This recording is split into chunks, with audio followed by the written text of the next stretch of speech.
Hello students, मैं विभू मिश्रा एक बार फिर से आपके लिए लेकर आ गई हूँ साइंस 2 का लेक्चर, जो कि क्लास 9th का है। आज हम इस साइंस 2 लेक्चर में पढ़ने वाले हैं, जो है हमारा कंटिन्यू चैप्टर है, चैप्टर नंबर 6।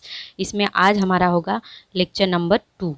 इसके पहले हमने एक लेक्चर पढ़ लिया है, उसमें हमने पढ़ा है कि वर्गीकरण की परिभाषा क्या होती है और वर्गीकरण का आधार क्या होता है, किस बेसिस पे वर्गीकरण होता है। और ये ग्राफ के बारे में, ये जो चार्ट दिया हुआ है सजीवों के वर्गीकरण का, ये चार्ट हमने इस पर थोड़ा सा डिस्कशन किया था। आई होप आपने वो पूरा वीडियो देखा होगा। अब मैं आपसे ये रिक्वेस्ट करती हूँ कि ये भी वीडियो आप पूरा ज़रूर देखिएगा। लाइक शेयर सब्सक्राइब करना बिल्कुल मत भूलिएगा। अपने जानने पहचान वाले जो पढ़ने वाले हैं उनको ये जो है चैनल के बारे में बताइए और शेयर कीजिए। मुझे ज़्यादा से ज़्यादा सपोर्ट कीजिए ताकि मैं और भी वीडियो बनाकर आपके लिए लेकर आती रहूँ।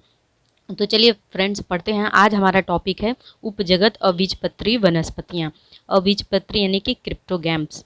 तो इसे पढ़ने से पहले हम इसके बारे में जान लेते हैं। अबीजपत्री मतलब कि ये ऐसा समूह है जिसमें कि वनस्पतियों के प्रजनन के जो बीजाणु की सहायता से इसमें प्रजनन होता है। पहले आपके बुक में जो दिया है वो पढ़ लेते हैं, उसके बाद मैं एक्सप्लेन करती हूँ। जैसे यहाँ पर दिया हुआ है कि हरे रंग के पानी वाला कोई गड्ढा ढूंढिए और पानी के हरे रंग के तंतु इकट्ठा करें। तंतु पेट्रो डिश में रखकर पानी से स्वच्छ करें। उसमें 1 से 2 तंतु स्लाइड पर पानी की बूंद में रखें और सीधे फैलाएं।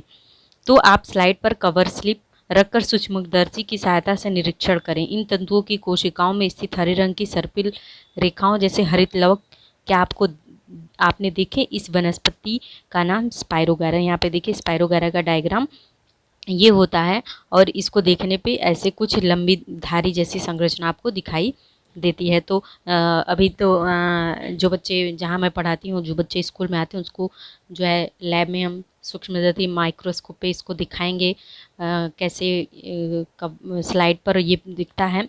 तो ये क्या है, हरे रंग का जो पानी में पौधा, मतलब पौधे जैसा पाया जाता है, जिसको हम क्या कहते हैं, स्पाइरोगैरा कहते हैं। ये मुख्य रूप से जो है अबीजपत्री को 3 भागों में बांट दिया गया है। पहले इसके बारे में पढ़ लेते हैं। अबीजपत्री कितने भागों में बटा है? 3 भागों में। पहला विभाग है थैलोफाइटा, दूसरा विभाग होता है ब्रायोफाइटा और तीसरा होता है टेरिडोफाइटा। ये रहा दूसरा भाग ब्रायोफाइटा और तीसरा है क्या होता है, टेरिडोफाइटा। ये देखिए तीसरा है। ठीक है, तो ये 3 भागों में बांटा गया है। आज हम इस लेक्चर में यही 3 भागों पर चर्चा करेंगे। तो आप बारिश के मौसम में, बारिशों के दिनों में, इन दिनों जो बारिश हो रही है, आप देखते होंगे कि बिल्डिंगों पर, दीवारों पर या ज़मीन पर कहीं भी काई जैसी जो है चीज़ें आपको दिखाई देती, जो हरे रंग की होती है, जिसपे फिसलन बहुत ज़्यादा रहती है। ये कालीन जैसी बिछी होती है। तो इन अगर हम इसे कुरेद कर और लेंस की सहायता से निरीक्षण करेंगे तो हमें ये कैसा दिखाई देगा। ये हरे रंग का रहता है। तो ये काई क्यों लगता है? ये नमी के कारण बारिश के दिनों में ही लगता है ज़्यादा से ज़्यादा। और इन वनस्पतियों को उभयचर कहा जाता है। ऐसा क्यों कहा जाता है इन वनस्पतियों को? ये क्यों वनस्पतियाँ हैं? क्योंकि ये हरे रंग की होती हैं। हरा रंग वही होता है पौधा जिसमें क्या होता है, क्लोरोफिल होता है, यानी कि हरित लवक होते हैं। और ये स्वपोषी होते हैं, यानी कि अपना भोजन स्वयं बना लेते हैं। अब इसको उभयचर कहा जाता है। क्यों उभयचर किसे कहा जाता है? कुछ ऐसे प्राणी का आप मुझे कमेंट बॉक्स में उदाहरण बताइए, ऐसे प्राणी जो उभयचर होते हैं। यहाँ पे ये प्लांट जो है ब्रायोफाइटा का है, कैटेगरी में, वनस्पति के कैटेगरी में आता है। ये उभयचर है। उभयचर इसलिए कहा जाता है क्योंकि इसकी वृद्धि जो होती है वो नम मिट्टी में होती है, लेकिन ये प्रजनन के लिए इन्हें पानी की आवश्यकता होती है। तो उभयचर प्राणी वे होते हैं, मतलब जो कि मिट्टी में भी रहते हैं और मिट्टी में भी जो रहते हैं और पानी में भी रहते हैं। तो आप एक ऐसे प्राणी का भी हमें नाम बताइए कि जो उभयचर हो। तो चलिए, ये तो हमारा जो ब्रायोफाइटा समूह का जो भी प्लांट आते हैं ये क्या होते हैं, उभयचर होते हैं। एक पॉइंट हमें ये याद करनी है। उसके बाद यह वनस्पति निम्न स्तरीय, बहुकोशिकीय और स्वपोषी होती हैं। ठीक है, ये 2 पॉइंट हो गया। इनमें बीजाणु निर्मित से प्रजनन होता है। मैंने अभी बताया था कि इसमें प्रजनन बीजाणुओं की सहायता से होती है। और विभाग ब्रायोफाइटा की वनस्पतियों की रचना चपटे रिबन या फीते जैसी लंबी होती है। और इन वनस्पतियों में मूल रूप से पाई जाने वाली जड़ें, तना, पत्तियाँ नहीं होती हैं। ठीक है फ्रेंड, आपने कभी काई में जड़, तना, पत्ती, फूल, फल कुछ दिखा है? कुछ नहीं होता है। तो ये सब चीज़ें नहीं होती, फिर भी ये प्लांट की कैटेगरी में, वनस्पति की कैटेगरी में आता है। इसमें पत्तियों जैसी रचना होती है और जड़ों की जगह पर जड़ों जैसे मूलाभ होते हैं तथा पानी और भोजन के संवहन के लिए विशेष ऊतक नहीं होते हैं। इसके एग्जाम्पल कौन कौन से हैं? फ्यूनेरिया, एंथ्रोसिरोसस, एंथ्रोसिरोस और रिक्सिया, ये सब इसके एग्जाम्पल हो गए। ये 3 इसके एग्जाम्पल हो गए। तो आपको जो है अगर इसका हमें इस विभाग के बारे में इसकी विशेषताएं लिखने के लिए आ जाएं तो मैं आपको कुछ उदाहरण देकर बता देती हूँ कि ब्रायो ये तो ब्रायोफाइटा के बारे में है कि ब्रायोफाइटा जो है उभयचर होती हैं, नम मिट्टी में वृद्धि करती हैं और इसमें प्रजनन के लिए पानी की आवश्यकता होती है। दूसरा पॉइंट हो गया ये वनस्पतियाँ, दूसरा पॉइंट लिख लेंगे कि ये वनस्पतियाँ निम्न स्तरीय बहुकोशिकी तथा स्वपोषी होती हैं। ठीक है, फिर तीसरा पॉइंट क्या लिखेंगे? तीसरा पॉइंट हम लिख लेंगे कि बीजाणुओं द्वारा इसमें प्रजनन होता है। ठीक है, फिर चौथा पॉइंट हम क्या लिखेंगे? चौथा पॉइंट हम लिख लेंगे कि इनकी शारीरिक रचना चपटे रिबन जैसी लंबी होती है और इसमें मूल रूप से पाई जाने वाली जड़ें तथा पत्तियाँ नहीं होती हैं। और पांचवा पॉइंट अगर हमें लिखना होगा तो पांचवा पॉइंट लिखेंगे कि इसमें जड़ों की जगह मुलाब होते हैं। ठीक है, और लास्ट 6 पॉइंट हम लिख लेंगे कि पानी तथा पौधों के संवहन के लिए विशेष ऊतक नहीं होते हैं। जैसे इसका उदाहरण हो गया मास यानी फ्यूनेरिया, एंथ्रोसिरोस और रिक्सिया, ये सब इसके एग्जाम्पल जो यहाँ पे दिया हुआ है। ठीक है, ये 5-6 पॉइंट इसकी विशेषताएं हो गई।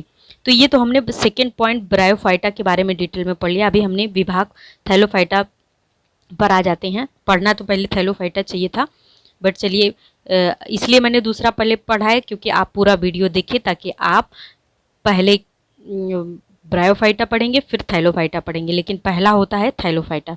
ठीक है, थैलोफाइटा की कैटेगरी में क्या आता है? ये इनकी उपज भी मूल रूप से पानी में ही होती है। इसमें भी जड़, तना, पत्ती, फूल जैसे विशेष अंग नहीं होते हैं। पर्णवहरिम के कारण ये स्वपोषी होने वाली वनस्पतियों के समूह को शैवाल कहते हैं। शैवाल यानी एल्गी। ठीक है, शैवाल में विविधता पाई जाती है। ये एक कोशिकीय, बहुकोशीय, कोशिकीय, अति सूक्ष्म, कुछ सुस्पष्ट रूप से बड़े आकार वाले शैवाल पाए जाते हैं। इसके एग्जाम्पल्स कौन कौन से हैं? इसमें स्पायरोगैरा, यूरोथ्रिक्स, अल्वा और सरगेसम इत्यादि इसके एग्जाम्पल हो गए। और इसमें कुछ वनस्पतियाँ जो कि मीठे पानी में पाई जाती हैं जैसे नदी, तालाब, पोखरे में पाई जाती हैं, और कुछ खारे पानी में यानी कि समुद्र वगैरह में पाई जाती हैं। इन वनस्पतियों के शरीर प्रमुख रूप से नरम और तंतुरूपी होती हैं। ठीक है फ्रेंड्स, तो ये एकदम सॉफ्ट होती हैं और तंतु मतलब धागे जैसे ऐसे लंबी होती हैं। इसी समूह में पर्णहरिम न होने वाले मतलब कि थैलोफाइटा में ही ऐसे कुछ होते हैं जिसमें पर्णहरिम यानी कि क्लोरोफिल नहीं पाया जाता है। विभिन्न प्रकार के कीड़ या फफूंदी का भी समावेश होता है जिसे कवक यानी कि फंजाई बोलते हैं।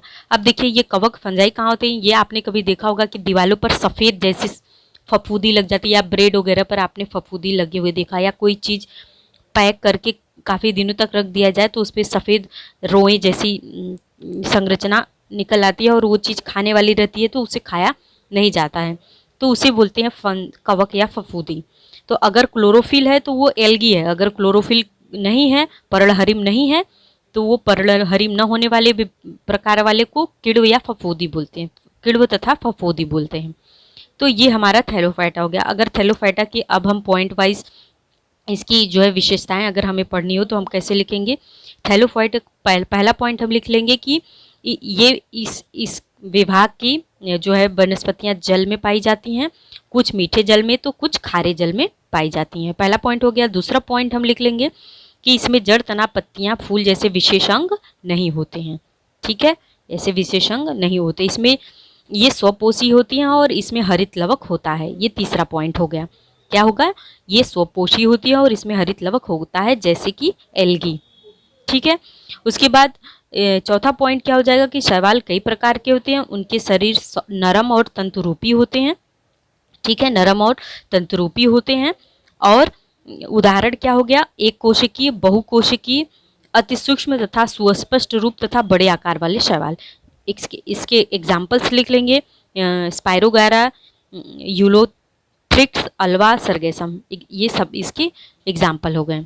ठीक है, और वर्गीकरण की जो पुरानी पद्धति है इसके अनुसार इसी समूह में जिसमें कि पर्णहरिम नहीं पाया जाता है, उस न पाए जाने वाले को कवक में समावेश किया गया था, और लेकिन कवकों के परपोषी होने के कारण इन्हें बाद में क्या किया गया, इन्हें वनस्पतियों का दर्जा नहीं दिया गया और ऐसे कवक समूह को कीड़िया फफूंदी में समावेश कर दिया गया। पहले तो इन्हें प्लांट ही कहा गया था, लेकिन क्लोरोफिल न होने के कारण इनको जो है प्लांट की कैटेगरी से बाहर कर दिया गया और इसे कवक या फफूंदी में डाल दिया गया। ठीक है, तो ये पहला हो गया। दूसरा, अब हम आएंगे तीसरे विभाग पर। देखिए फ्रेंड्स, आपको ये स्पायरोगैरा का डायग्राम एग्जाम में पूछता है, तो आप जो है ये स्पायरोगैरा के डायग्राम नाम सहित इसको अच्छे से प्रिपेयर कर लेंगे। और इस तीनों का फिनेरिया, मर्केशिया और एंथ्रेसिया ये विभाग 2 में आते हैं, और इस विभाग वाले में से किसी एक का डायग्राम बनाने के लिए दे देता है या डायग्राम बनाकर देता है और बोलता है कि इसका स्पष्ट नाम लिखिए, या फिर बहुत प्रश्न आ जाएगा कि स्पष्ट नामांकित चित्र बनाइए। तो आप इसकी प्रैक्टिस कर लेंगे। तो अब हम आते हैं हमारे थर्ड विभाग पर, जिसका नाम है टेरिडोफाइटा। टेरिडोफाइटा क्या होता है? टेरिडोफाइटा है कि ये जड़, तना, पत्ती जैसे स्पष्ट रूप से इसमें दिखाई देते हैं, लेकिन इसमें फल नहीं होता है, मतलब फूल और फल नहीं पाए जाते हैं। ये जल में भी तथा अन्य पदार्थों के संवहन के लिए स्वतंत्र ऊतक इसमें पाए जाते हैं। मतलब कि इसके पहले जो विभाग आपने थैलोफाइटा और ब्रायोफाइटा पढ़ा, इससे ये थोड़े बड़े होते हैं और थोड़े ज़्यादा विकसित होते हैं। उसके बाद इसमें अलैंगिक प्रजनन पत्तियों के निचले भाग पर पाए जाने वाले विषाणुओं से होता है, जैसे कि fern, Nephrolepis, Marsilea, Pteris, Adiantum, Equisetum, Selaginella, Lycopodium इत्यादि। इन वनस्पतियों में अलैंगिक प्रजनन बीज द्वारा, लैंगिक प्रजनन युग्मक द्वारा, और इसमें स्पष्ट रूप से संवहनी संस्था पाई जाती है। मतलब ये सारे पॉइंट्स हो गए। तो यानी कि अगर टेरिडोफाइटा का यहाँ पे देखिए डायग्राम भी दिया हुआ है, किसका, मूल फर्न का दिया हुआ है, सिलेजिनेला, लाइकोपोडियम, ये सब जो है आपको डायग्राम दिया हुआ है, ये आप इसको प्रिपेयर कर लेंगे। इसमें फर्न ज़्यादा इंपॉर्टेंट होता है, इसके बारे में पूछा जाता है। तो टेरिडोफाइटा की अगर विशेषताएं लिखनी हो, इसके प्रॉपर्टीज़ या स्पेसिफिकेशन करना हो, तो लिखेंगे पहला पॉइंट करके हम कि टेरिडोफाइटा समूह की वनस्पतियों में पुष्प तथा फल नहीं आते, मात्र जड़ तथा तना तथा पत्तियां जैसे ही अंग होते हैं। ठीक है, दूसरा पॉइंट हो जाएगा हमारा कि जल तथा भोजन के संवहन के लिए इसमें क्या होता है, स्वतंत्र ऊतक पाए जाते हैं। ठीक है, तीसरा पॉइंट हो जाएगा कि इसमें अलैंगिक प्रजनन पत्तियों के निचले भाग पर पाए जाने वाले बीजाणुओं से होता है। ठीक है, और इसके एग्जाम्पल्स डाल देंगे, इसमें जो उदाहरण दिया है ये उदाहरण लिख देंगे। और लास्ट और चौथा पॉइंट हम लिख देंगे कि युग्मक निर्मित द्वारा लैंगिक प्रजनन होता है। इसके भी जो उदाहरण हैं ये सारे उदाहरण इसमें डाल देंगे, और इस प्रकार से जो है हमारा इसकी विशेषताएं हो गई। तो आई होप आपने ये समझ लिया है। यानी कि प्लांट का जब वर्गीकरण करते हैं तो प्लांट के वर्गीकरण में जो है रॉबर्ट विटकर ने सन 1959 में जो पंच जगत वर्गीकरण पद्धति की थी, जिसमें 5 जगत थे। उस पांचों, मोनेरा, प्रोटिस्टा, कवक, वनस्पति तथा प्राणी, क्या क्या था, मोनेरा 5 जो है टाइप किया था, प्रोटिस्टा, कवक, वनस्पति यानी कि प्लांट, और प्राणी, ये 5 भागों में बांटा था। हम वनस्पति के बारे में पढ़ रहे हैं, तो वनस्पतियों के वर्गीकरण में हमने ये 3 मुख्य रूप से, जो मैंने बताया था 5 होते हैं, लेकिन आपको 3 पढ़ना है, क्रिप्टोगैम्स, थैलोफाइटा और टेरिडोफाइटा। इसके बाद हम नेक्स्ट लेक्चर में जो है पढ़ेंगे उपजगत बीजपत्री। तो आई होप आपने पूरा वीडियो देखा है। तो आप इसकी जो विशेषताएं हैं, हर जो है तीनों विभागों के एक एक विशेषताएं कमेंट बॉक्स में लिखकर बताइए कि हाँ आपने पूरा वीडियो देखा, आपको चीज़ें समझ में आई। वीडियो को लाइक, शेयर, सब्सक्राइब जरूर कीजिएगा। नेक्स्ट हम पढ़ेंगे बीजपत्री क्या होते हैं। तब तक के लिए फ्रेंड्स बाय।